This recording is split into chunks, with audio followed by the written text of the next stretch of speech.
Welcome to recipes in my way. இன்றைக்கி நம்ம அருமையான சுவையில் சிக்கன் குழம்பு தான் செய்ய போகிறோம். சாதம், சப்பாத்தி, பரோட்டா, இட்லி, தோசை எல்லாத்துக்கும் பொருத்தமான இந்த சிக்கன் குழம்பை எப்படி செய்கிறது, இதுக்கு தேவையான பொருட்கள் என்ன பார்க்கலாம் வாங்க.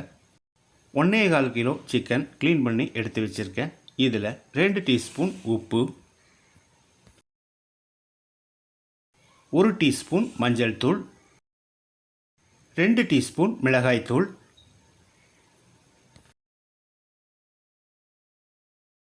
4 டேபிள் ஸ்பூன் புளிப்பில்லாத கெட்டியான தயிர்,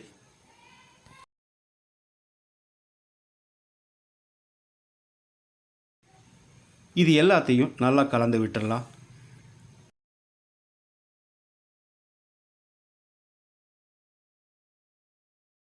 குறைஞ்சபட்சம் 1 மணி நேரமாவது இது மேரினேட் ஆகட்டும், மூடி வச்சிடலாம். பேனில் 2 டீஸ்பூன் எண்ணெய் விட்டுக்கலாம். 3 துண்டு பட்டை, 1 நட்சத்திர சோம்பு, 4 கிராம்பு, 4 ஏலக்காய், கொஞ்சமாக கல்பாசி,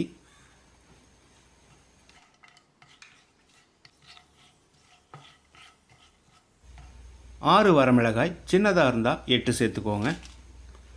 1 இன்ச் அளவுக்கு 3 துண்டு இஞ்சி நறுக்கினது, 8 பல் பூண்டு. அளவான தீயில் ஒரு 30 செகண்ட் இதை பிரட்டி விட்டுடலாம். இதோட 1 கை அளவுக்கு சின்ன வெங்காயத்தையும் சேர்த்து வதக்கிடலாம்.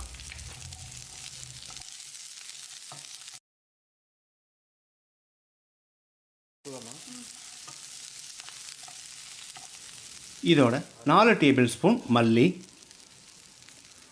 1 டேபிள் ஸ்பூன் மிளகையும் சேர்த்து மறுபடியும் ஒரு 30 செகண்ட் பிரட்டி விட்டுடலாம்.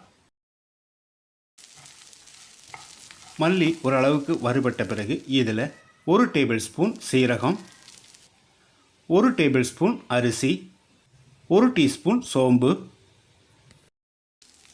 4 கொத்து கருவேப்பிலை, 1 நிமிஷம் இதை எல்லாத்தையும் வறுத்துடலாம்.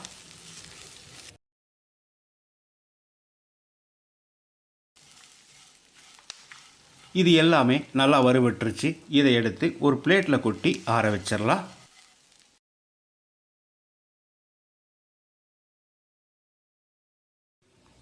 இது எல்லாமே நல்லா ஆறிடுச்சு. இதை மிக்ஸி ஜாரில் போட்டு முதல்ல கொரகொரப்பாக அரைச்செடுத்து வச்சுருக்கேன். இதில் 1 கப் அளவுக்கு தண்ணி சேர்த்து பேஸ்ட்டாக அரைச்செடுத்துக்கலாம்.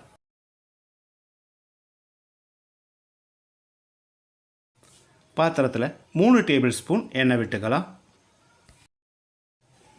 2 துண்டு பட்டை, 2 ஏலக்காய், 2 கிராம்பு, கொஞ்சமாக கருவேப்பிலை,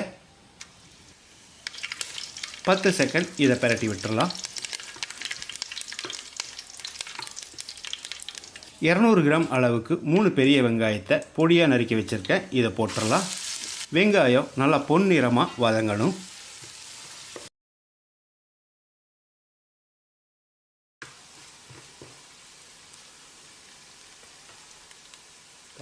வெங்காயம் நல்லா வதங்கிருச்சு. இதில் 200 கிராம் அளவுக்கு நறுக்கின தக்காளி நல்லா மசிகிற அளவுக்கு வதங்கட்டும்.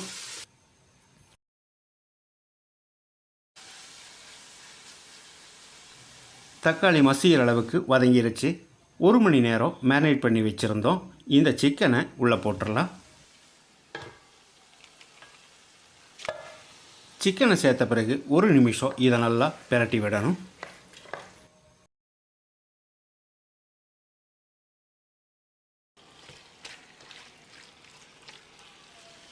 இப்போ நம்ம வறுத்தரைச்ச மசாலாவை ஊற்றிடலாம்.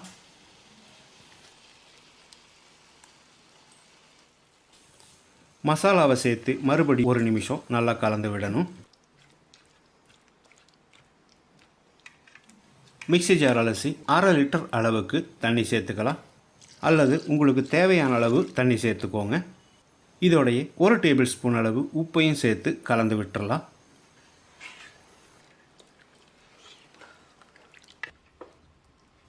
அளவான தீயில் இது ஒரு 15-20 நிமிஷம் வேகட்டும், மூடி வச்சிடலாம். இடையில அடிக்கடி கலந்து விடணும்.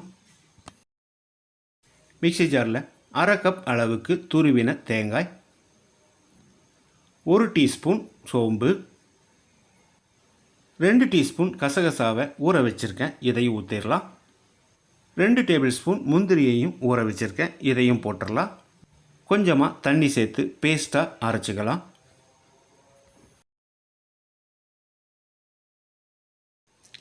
குழம்பு கொதிச்சு வந்திருக்கு. சிக்கன் ஒரு 3/4 பதத்துக்கு வெந்திருக்கு. இப்போ நம்ம அரைச்ச பேஸ்ட்டை ஊற்றிடலாம். கூடவே மிக்ஸி ஜார் அலசி கொஞ்சமாக தண்ணி சேர்த்துக்கலாம்.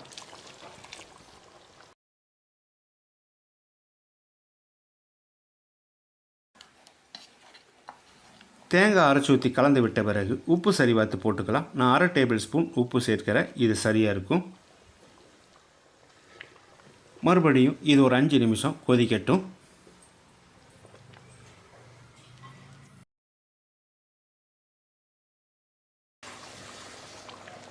நம்மளோட சிக்கன் குழம்பு ரெடி ஆயிடுச்சு. இதில் 1 டேபிள் ஸ்பூன் அளவுக்கு தேங்காய் எண்ணெய் சேர்த்துக்கலாம். இந்த ஃப்ளேவர் குழம்புக்கு ரொம்பவே நல்லாயிருக்கும். இதோடையே பொடியாக நறுக்கின மல்லி இலையும் தூவி கலந்து விட்டு இறக்கிடலாம். 5 பேர் சாப்பிடக்கூடிய அளவில் அருமையான சுவையில் நான் செஞ்சுருக்கிற இந்த சிக்கன் குழம்பை இதே மாதிரி இதே அளவுகளோடு நீங்களும் செய்து பாருங்கள். இந்த வீடியோ பிடிச்சிருந்தா லைக் பண்ணுங்கள், கமெண்ட் பண்ணுங்கள், ஷேர் பண்ணுங்கள். சப்ஸ்கிரைப் பண்ணாதவங்க சப்ஸ்கிரைப் பண்ணுங்கள். மறக்காமல் பெல் பட்டனை கிளிக் பண்ணுங்கள்.